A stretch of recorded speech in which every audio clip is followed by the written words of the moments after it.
The Fred Jackson Show on WBBZ-TV. Sponsored by Buffalo Wine and Brew, Transit Road, Depew. Brew beer, make wine. The Buffalo Roadhouse Grill, Niagara Falls Boulevard near the 290, where the Buffalonians roam. Duville College, educating for life. On the Rocks Liquor, Discount Liquors, Bailey Avenue, Buffalo. And Reimer Heating and Air Conditioning with the Wizard of Comfort and your hometown comfort professionals.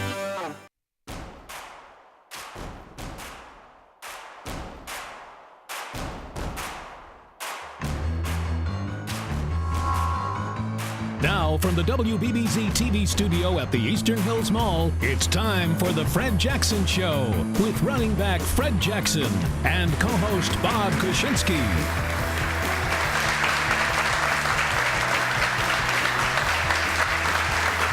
And welcome to the Fred Jackson Show. Bob Kuczynski with the star of the show. Ladies and gentlemen, Mr. Fred Jackson is in the house tonight. And our special guest tonight, we have from Buffalo, New York, Corey Graham is our guest tonight. And of course, from 97 Rock, DJ Dave Jixter.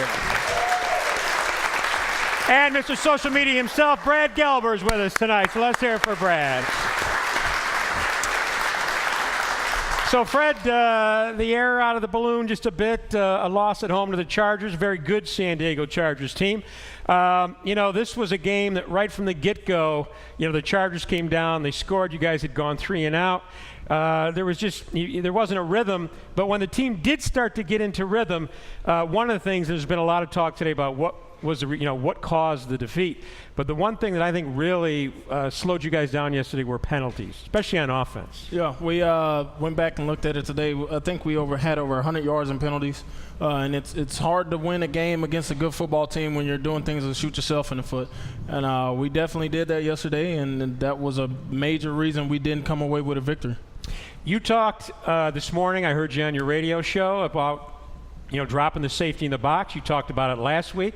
It's something teams are going to do. They know you're going to want to run the ball. So by week number 3, how come there's not something already in the game plan to deal with that, or is there? There was. We just didn't execute, as an offensive unit, and that's just on us. Whenever you don't execute and you're playing against a good team, you're going to struggle, and we definitely struggled.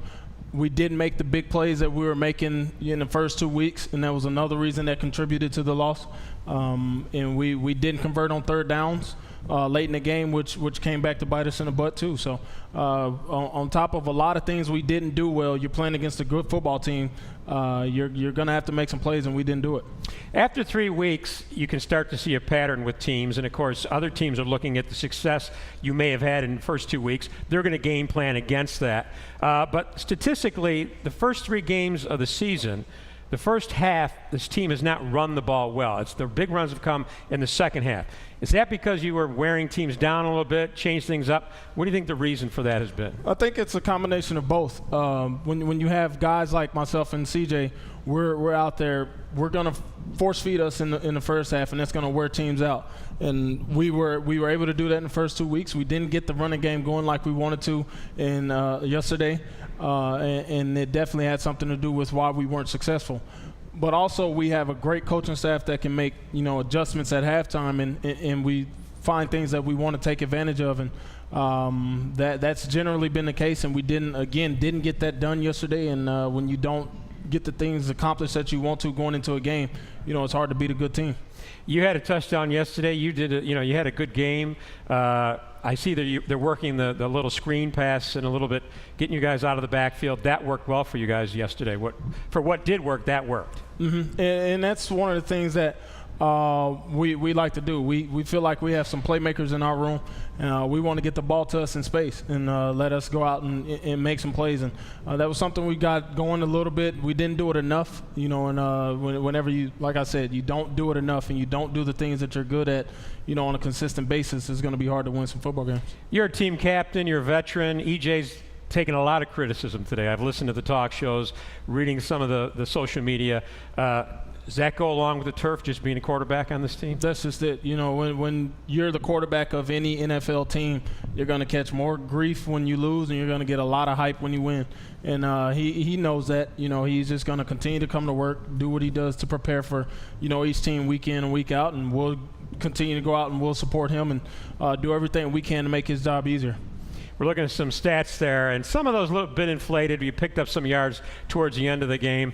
So that's the Chargers. You said there's a 24-hour rule. We'll talk to Corey a little bit more about the Chargers. But before we wrap up this segment, you know, last week we told Fred he had to come back and be ready to do the Red Robin shout, and you're not ready to do it tonight, are you? Nope, not ready. Can't do it.